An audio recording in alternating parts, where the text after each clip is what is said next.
Welcome back. In the first video, we learned how to create UI packages with widgets, JavaScript, and queries, and how to use inputs to pass data to our packages. Today, we are completed the picture. I'll show you exactly how to use outputs to send data from our UI package back to the parent app and how to manage package versions so your entire team stays perfectly in sync. Let's pick up where we left off. All right, let's continue to learn together about UI packages. In the first video, in case you missed it, should be appearing right now on the screen, but what we did is defining a user report reusable UI package that defines a limit, a country parameter we can pass for the package to function properly. So we define a filter for the country and a filter for the amount of limit results that we want to get by. So here I'm filtering 2 users from the country Australia, and the user report UI package have all the functionality to make that happen.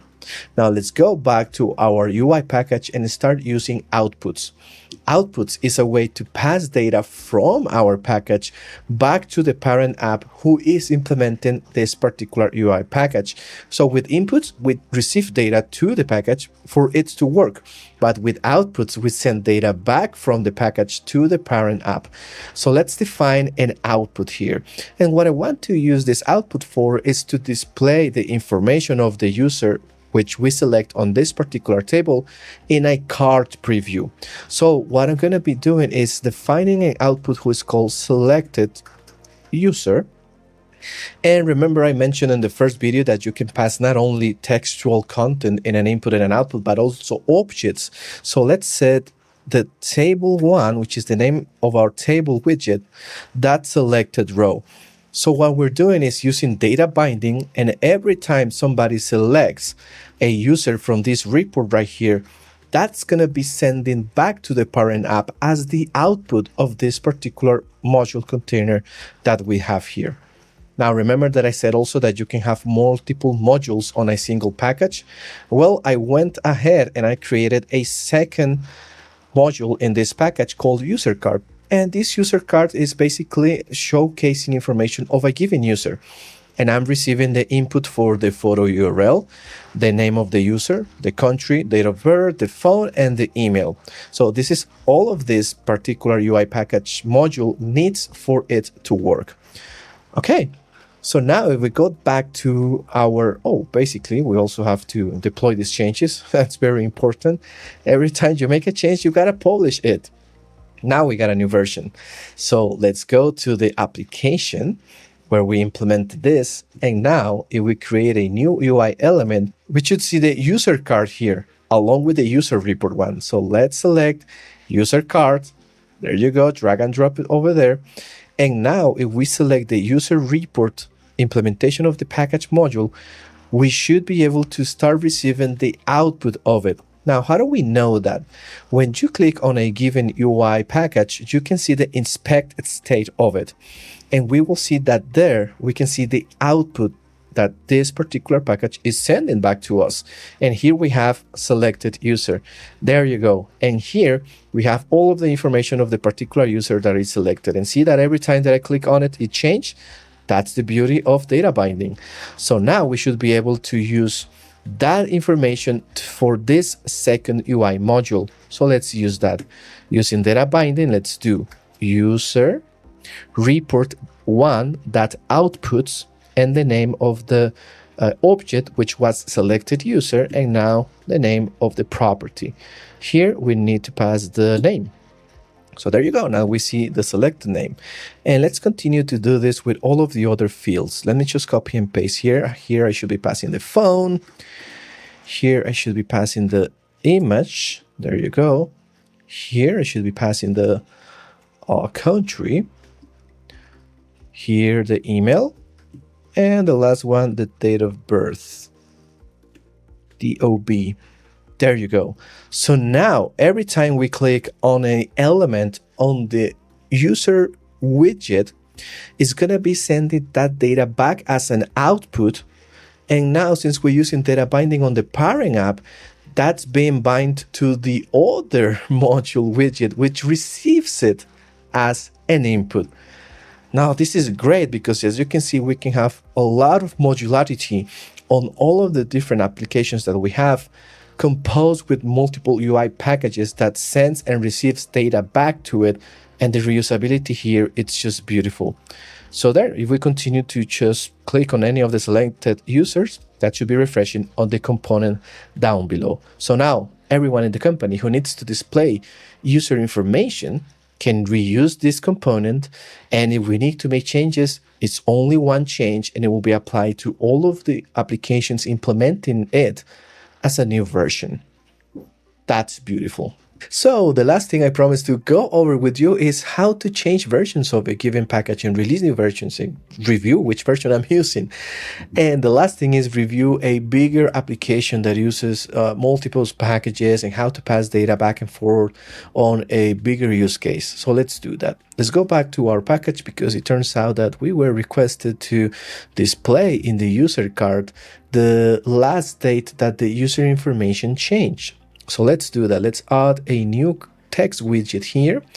And in this text widget, we're going to be adding a new input. And this input is going to be called last changed. And then we're going to just paste whatever date we got as a default value. And now here we're going to be doing some data binding as well. And we're going to be doing using moment. So moment is a library that receives a parameter. In this case, it's going to be input that last change. And now we're going to be formatting that on a more human readable format. There you go. That's easier to read. The style is going to be smaller. And the last thing, gonna add just a label here, changed, and there you go. Let me see if I can make this bigger. Beautiful. And let's align it to the left, and that's it. Now we got a new version. Let's release a new version of this package. So let's go here to the top and release version. Here we can have patch or minor or even major version. I'm going to be doing just a minor version, and we're going to go from version 1.1.0 to version 1.2.0. So let's release this new version. And there you go. Now let's go back to our application that's implementing this package, and we shouldn't notice anything different, because we are using the previous version. Now the app won't publish the new version immediately, okay? So we have to do that manually. So let's do that. First thing is, let's go to the libraries section, and there you will see the packages tab next to the libraries one. So here we can see that we have version 1.1.0, which is the one we're using, but there's now version 1.2.0. And the original one that we got at the beginning, where we didn't have any of the cards or anything. So let's select version 1.2.0, and now immediately we see the change that we just made. So let's go back to the editor now, because we can now pass this new parameter, last date change, and let's implement that value. So in this case, it should be updated at, that's the name of the field from the table. And now, again, if we click on any of the given user, that date when the last change date was is now updating and reflecting on the user card. So there you go. That's how you publish a new version, how you change versions, and how you manage versions. The last thing I promise is let's review this internal company workspace. I have two applications here. One is the warehouse portal and the HR portal. So let's review both of them. Here I have a login page. So if I put my credentials here, login, then I can review my information. I can see at the top the name of my user, the department where I belong to, and I can even access my profile, preferences, or logout.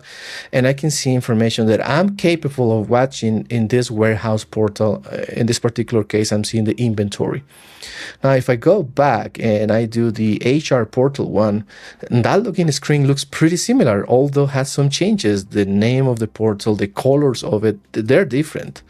And again, I can use my credentials and then log into my HR portal, my human resources portal, and then I should see data that I'm capable of watching over here.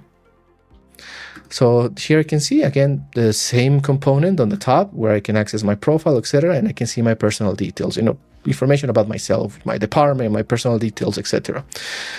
So if we see under the hood these two applications using the same components, They have the authentication components package, the UI user package, and the inventory package. These packages are managing everything that we just saw. So in this particular one, I have the login account, which has all of the requests to manage the authentication. It has JavaScript in order to manage my login actions, and the UI that manages everything that I need in terms of the login. Also have my user menu card, and this user menu card also have its inputs. It is receiving authentication token in order to get data back about this user using this request that is expecting a token, which right now has expired, obviously, because it's just the default value.